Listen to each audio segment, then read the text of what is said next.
So often I get asked, what's One Piece even about? For something to be this long, right? Over 1,000 episodes, 1,000 chapters. What could be so good about a story revolving around this goofy boy with a straw hat? Now, this question is difficult to answer because what One Piece is about constantly changes as you're watching the show. I will use very light spoilers so that I don't spoil like the overall story for you, but let me give you an example. You start off One Piece, it's about this dude, Monkey D. Luffy, and he wants to be king of the pirates, whatever that means. But this boy is clearly not that smart, so he sets out to find members for his pirate crew so that he can become this king of the pirates. Now, currently, we still don't really know what it is that means, but as we get to know each and every one of these individual characters and their stories, we end up learning a lot about them. For example, we learned that this guy wants to be the world's greatest swordsman. Okay, that's a little more tangible. We actually understand what this can mean. He has to beat the world's strongest swordsman. Oh, he fights him and he gets literally flicked to the side. Now, you as a reader start to understand, the world is a lot bigger and there's like people way stronger than how strong we are right now, which already builds anticipation for what's to come in the future. Like, okay, eventually we're gonna fight that dude or fight people around that dude's level,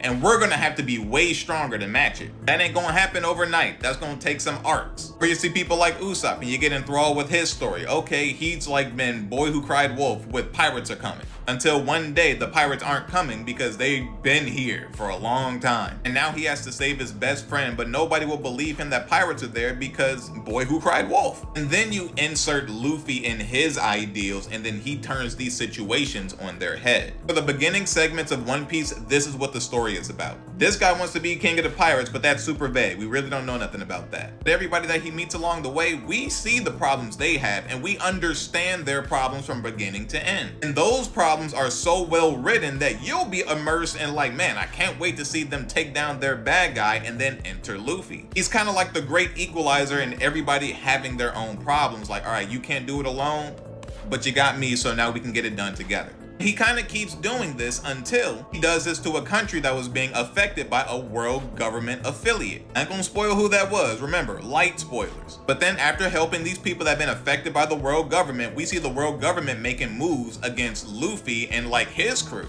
We start seeing there are pirates that are also on payroll for the government because they kind of like doing their job for them. All right, we got a lot of corruption going on there. Then you learn that there are characters in the story that know about the misdeeds and the corruption in the world government, and they're fighting to take them down. And you're like, wait a minute. Now you're not even thinking about their journey. You like, hold on, what's going on with these people? And then sometimes it turns into a soap opera, like one of these guys end up working for one of the stronger pirates, the emperors. And then you find out that these emperors are just pirates that amass so much power and military might that they actually match the world government. Then you find out for like the last 20 plus years, the world government's been in a stalemate with these other pirate crews. So they got to contend with them while also having to worry about the revolutionaries trying to take them down because they know that they're corrupt. Mind you, I haven't talked about Luffy in a minute, but this is the joy of One Piece. It is a living, breathing world that is much like our own. And the story of Luffy is essentially like a side quest in this greater narrative of the world. But sometimes his side quests will like coincide with the main overall story.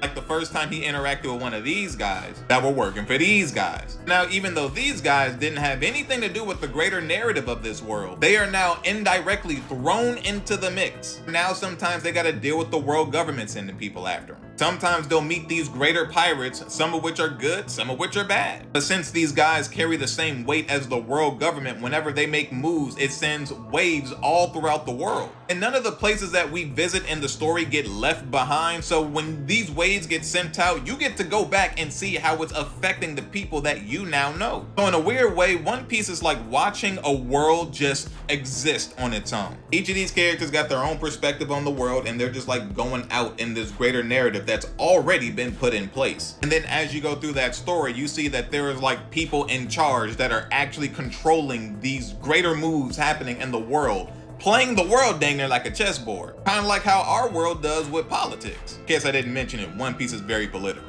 But the entire time while all this stuff is going on, our main characters do not know about this greater narrative. You as a viewer end up learning more about this world than the characters do. So when the characters end up doing a certain action that you know is in character for that person, you're like, oh, that's going to create a ripple over on this side, and I can't wait to see that interaction. This is how One Piece has been able to keep people hooked for 25 plus years. It's like a cross between Star Wars, the best Persona game you've ever played, Pirates of the Caribbean, mixed in with a sitcom, some Game of Thrones and Walking Dead, and so many references to real world history that it's going to make you study on some things. And you're gonna learn a lot about your own world just by watching One Piece. So long story short, One Piece is about Luffy wanting to be king of the pirates.